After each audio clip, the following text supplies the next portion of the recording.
é necessário também que haja um apoio nesse planejamento, porque, em geral, nós temos apoio no nosso planejamento. Né? Tivemos na escola, tivemos com os nossos pais, e muitas dessas famílias não têm o apoio mínimo a se planejar. Você não sabe.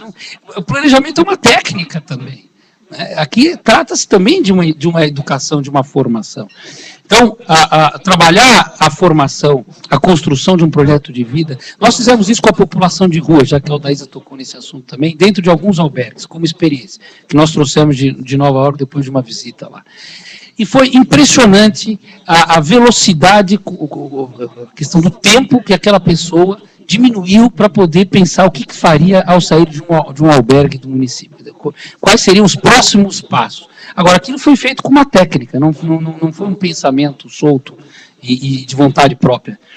Amplo acesso à informação. Quantas vezes nós nos deparamos com pessoas que não têm a informação? Por exemplo, que poderia se tirar uma segunda via de certidão de nascimento. Então, a criança estava lá há 6 anos sem certidão, porque ela não sabia que podia tirar uma segunda via. Então, acesso à informação. A informação, ela é parte desse desenvolvimento. Ela tem que constar em todo o processo de acolhimento dessas famílias. É evidente, a formação, a qualificação, a geração de renda, auxílio na confecção de projetos. Nós temos diversos programas de microcrédito. O microcrédito já se consolidou, com o Nobel da Paz, ao Yunus, já se consolidou como uma estratégia de desenvolvimento socioeconômico, né? A questão do microcrédito. E ela não é valorizada no Brasil como uma estratégia de desenvolvimento. Por quê? Porque também não adianta você ter, como tem em São Paulo, o Banco do Povo Paulista, no caso do governo do Estado, ou o São Paulo Confia, no caso da Prefeitura, e as pessoas não saberem apresentar um projeto para o microcrédito. Então, é necessário uma orientação à confecção de projetos também para a geração de renda e o microcrédito.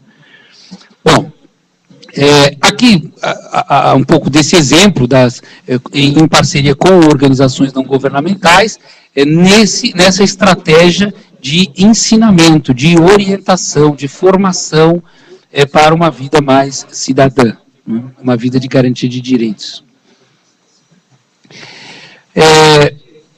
Aqui também eu queria só mostrar um pouco o tamanho da transferência de renda, porque isso é algo que me incomoda bastante com o gestor público, a percepção de que a renda não é suficiente, né? É necessário uma estratégia de desenvolvimento intelectual, né, educacional. Nós estamos transferindo R$1 bilhão por ano na cidade de São Paulo. E nós tivemos alguns momentos entre a minha gestão e a gestão da Aldaísa, momentos de melhora e momentos de piora na pobreza na cidade de São Paulo. E nem tivemos crise, porque a crise é mais recente. Quer dizer, você vê que a questão de transferência de renda, ela não se transforma realmente num padrão de desenvolvimento de médio e longo prazo.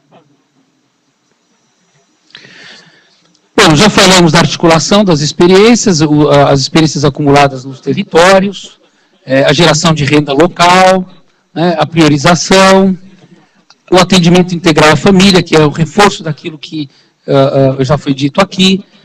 Atender integralmente a família é enxergar cada membro da família, é enxergar as crianças, os pais, os avós. O avô tem que estar no núcleo de convivência de idoso dia, porque senão ele perturba a filha, os filhos, a neta, o neto, que não consegue sair para trabalhar porque ele está com problemas, porque ele vai ficar sozinho em casa, e aí entra num ciclo vicioso, que a família não se desprende porque os problemas internos são tão grandes que não permitem. Então, atender integralmente a família significa ter um serviço para cada membro daquela família, né, de acordo com a necessidade, evidentemente.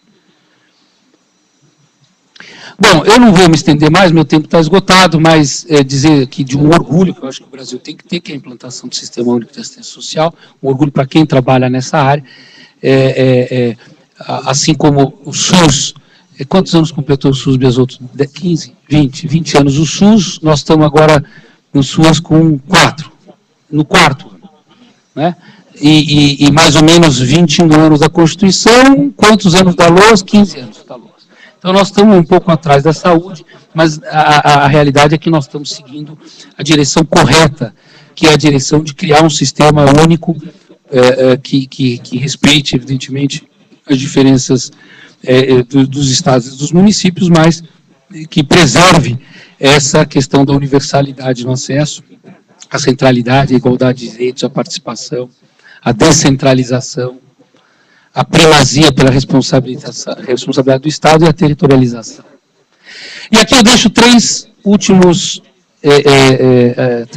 slides, Eduardo, que são, de certa forma, até provocativos para o debate. Programa Bolsa Família, que é o carro-chefe da política social, do ponto de vista orçamentário e de abrangência do governo Lula, em relação ao Sistema Único de Assistência Social. Aposentadoria rural, antes, já era. E o BPC.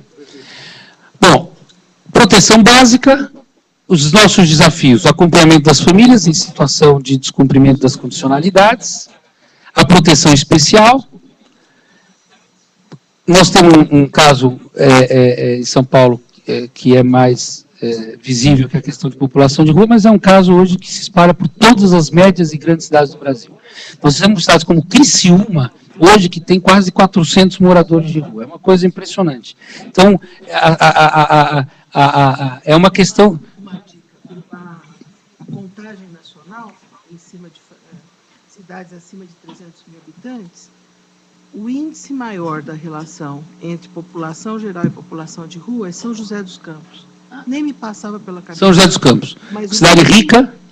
Na comparação, não sei qual é o motivo, mas é a cidade que tem mais intensidade na relação. Mas não sei por quê. Mas a questão é a seguinte: nós temos que ter um olhar especial sobre essa questão. A população de rua cresce à ordem de 1.000 novos moradores de rua por ano na cidade de São Paulo. E são dados históricos. Desde o primeiro censo de 2000, 96... 92. Bom, mas se você pegar o histórico, a evolução histórica, nós temos quase 1.000 novos moradores de rua por ano na cidade de São Paulo. Não é diferente de outras cidades do Brasil, dessas médias e grandes cidades. Então, é necessário que haja uma estratégia para essa questão. Bom, a maioria dos gestores do cadastro único são da assistência, repasse de recursos para estados e municípios é feito via fundo. Aperfeiçoamento da gestão do Bolsa Família é discutido na CIT, FUNSES e CONGEMAS. Isso são temas que estão pairando aí sobre os nossos debates hoje em dia. 49% das instâncias de controle social do Bolsa Família são os conselhos municipais de assistência social. Bom, quais as tensões? A integração com a assistência. O PET só foi integrado mais recentemente e apresentou prejuízos nos resultados que vinham sendo obtidos até então. É uma questão curiosa também. Houve um aumento do trabalho infantil no Brasil depois de quase 7, 8 anos de constante diminuição. É necessário checar o que aconteceu aqui nesse caso. Mas foi logo em seguida a integração do Programa de Erradicação do Trabalho Infantil, PET, com o Bolsa Família. Bolsa Família é transferência de renda com condicionalidades, mantém estrutura paralela, embora a assistência seja seu locus de intervenção. Isso foi discutido aqui.